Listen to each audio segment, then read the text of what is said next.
So we're doing rates from graphs.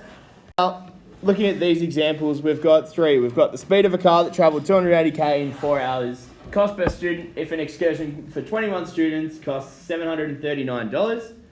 And the petrol cost for $96 when you filled up 60 litres. Now, when we talk rates, we always want to express it as a single unit. So, 280 kilometres in 4 hours. Yep, cool.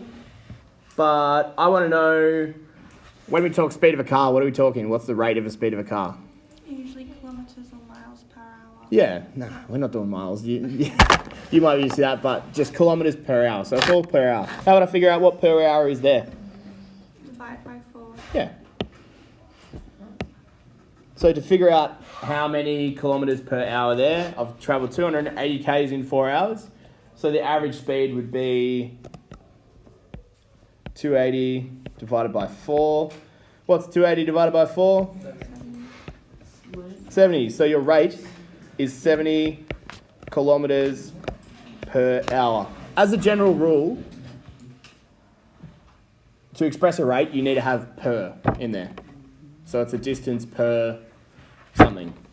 It can't just be a number by itself. It has to be a distance per another unit of measurement. Now, the cost per student, if an excursion for 21 students costs $739, how would I figure out the cost per student? Yeah, divide the total cost by 21. So 739 divided by 21. Would someone like to do that on the calculator for me? 30. What was the answer? It was 35.20. I rounded it up. 35.2 rounded up.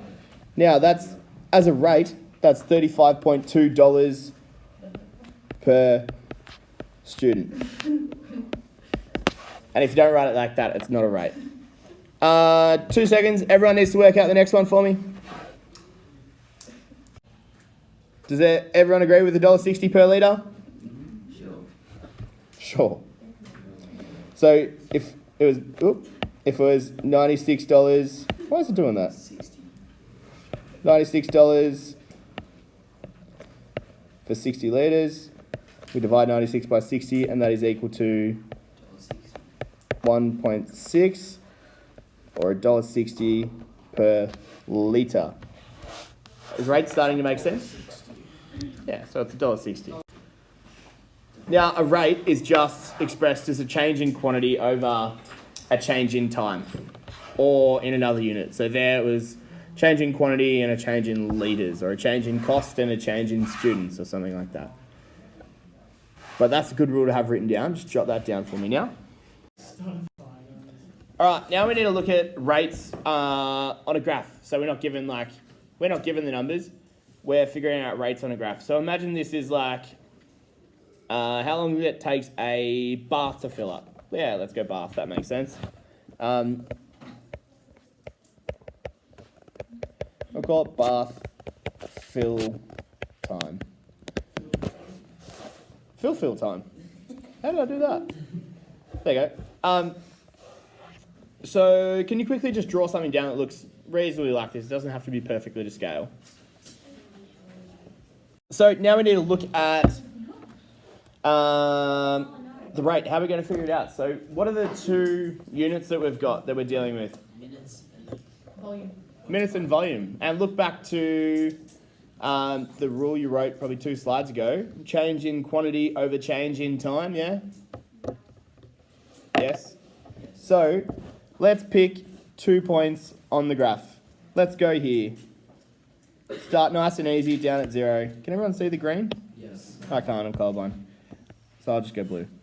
And then you want to pick another point where the line passes through the corner of a square. So it's exactly at a point. Where does that happen? Anywhere.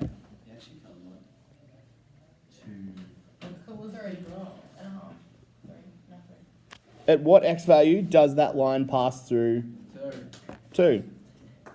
And that occurs there. Because it happens right on the corner of that cube. So it's the x value is 2. And what's the y value? 30, thank you, Will. So it could be 2 and 30. And here, down the bottom left corner, what would our coordinate be? Starts with 0, ends with 0, 0, 0. So, if we're looking at that, we're going, has everyone seen that sign before? Oh. That triangle means change. As a little shortcut over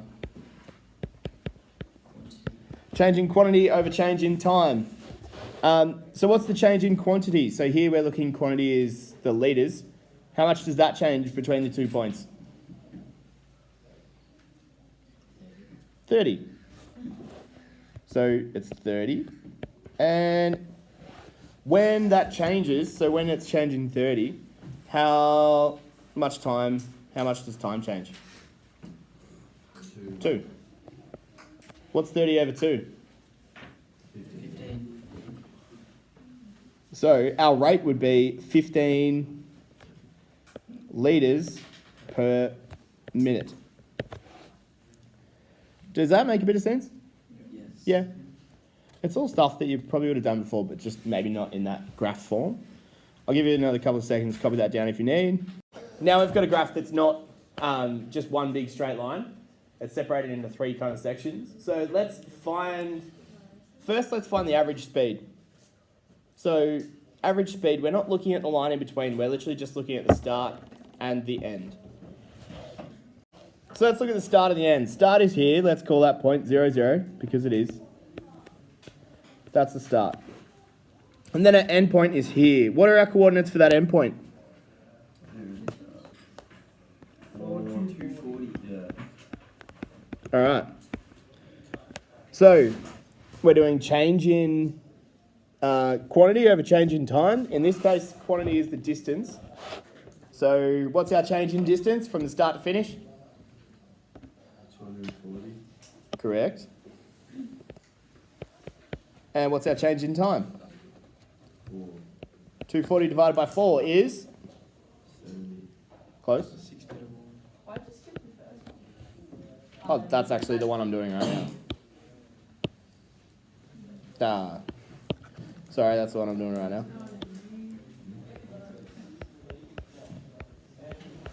240 over 4 is equal to 60. Do we leave our answer as 60?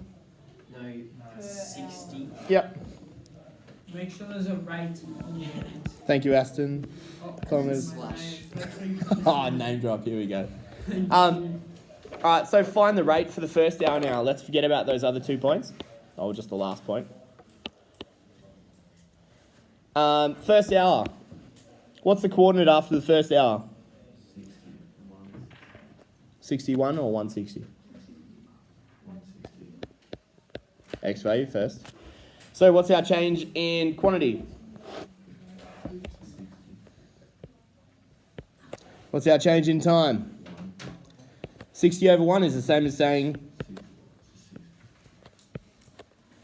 Leave our answer as that? No, give it to the thing Aston said. Kilometres per hour. Alright, what was our rate during the second hour now? So just from the second hour. So the start of the first hour, end of the first hour is 160. And at the end of our, it is 260. Now, our change in quantity was what? 0. Change in, oh, I'll do that in a different colour. Change in time was, what's 0 divided by 1? 0. So it's 0 kilometres per hour. Now the last 2 hours, what are my coordinates? First one's pretty easy, it's already there. 260 we start at for the last 2 hours. So from hour 2 to hour 4, starts at 260, ends at 240. What's our change in quantity?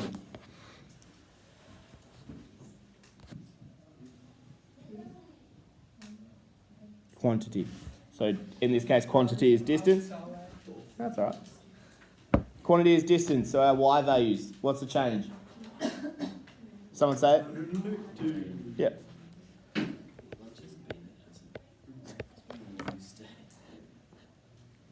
Our change in quantity is 180. What's our change in time? 180 divided by 2 is equal to 90. Leave our answer as that, or? Put Aston's thing on the end. Kilometres per hour. Yeah, 90 kilometres an hour. And that's how you find your rates from a graph. That's it, done. So now you can do 9F.